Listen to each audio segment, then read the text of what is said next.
Hi guys, it's Megan from Vigilante Vibes, and I'm here to do another character breakdown. It will not be a mutant, as many of my past ones have been for the past month.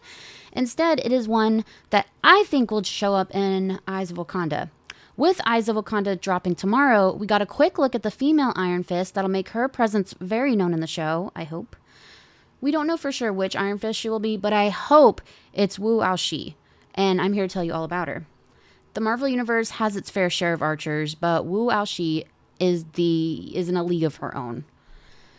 In Iron Fist number 2 by Alyssa Wong, we see Lin Lei, the newest Iron Fist, learning about Wu Ao-Shi, also known as the Pirate Queen of Pinghai Bay.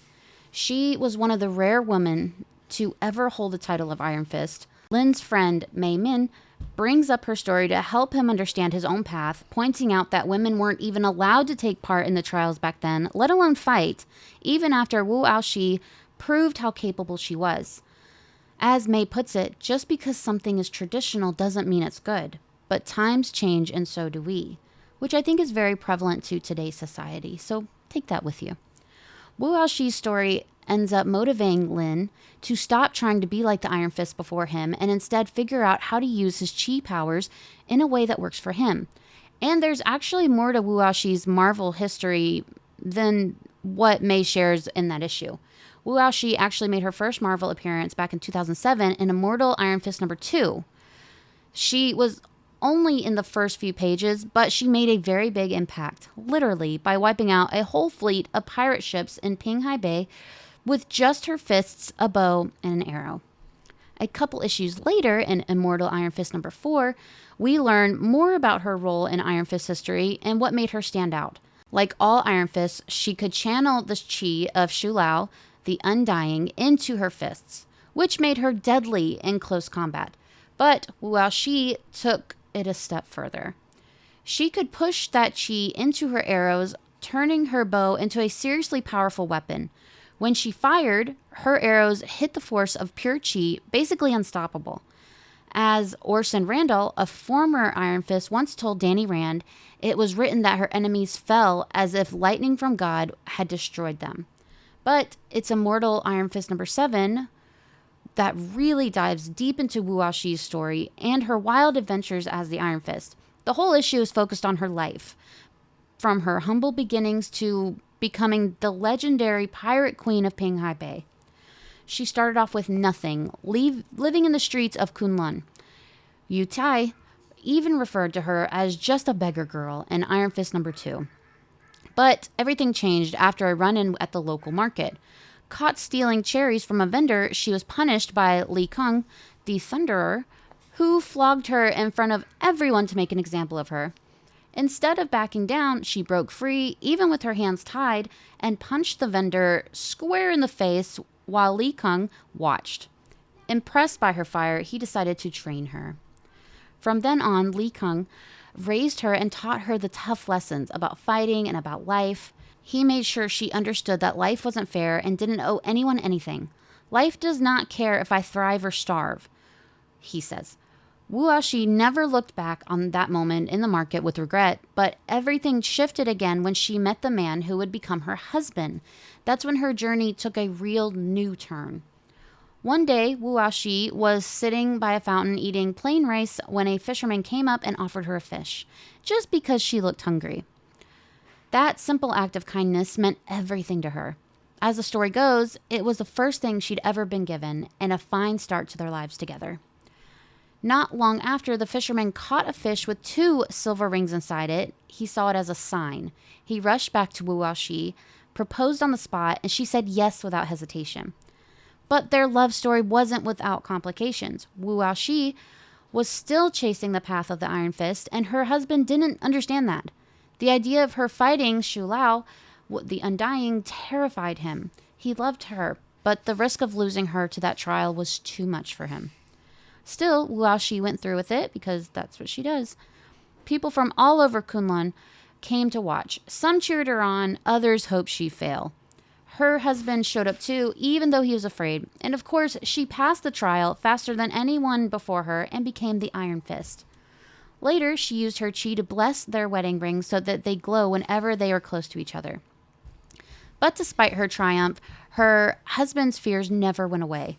One night, while she was asleep, he quietly left and returned to the world of men. He settled in Pinghai Bay, found some peace, built a new life, at least for a while.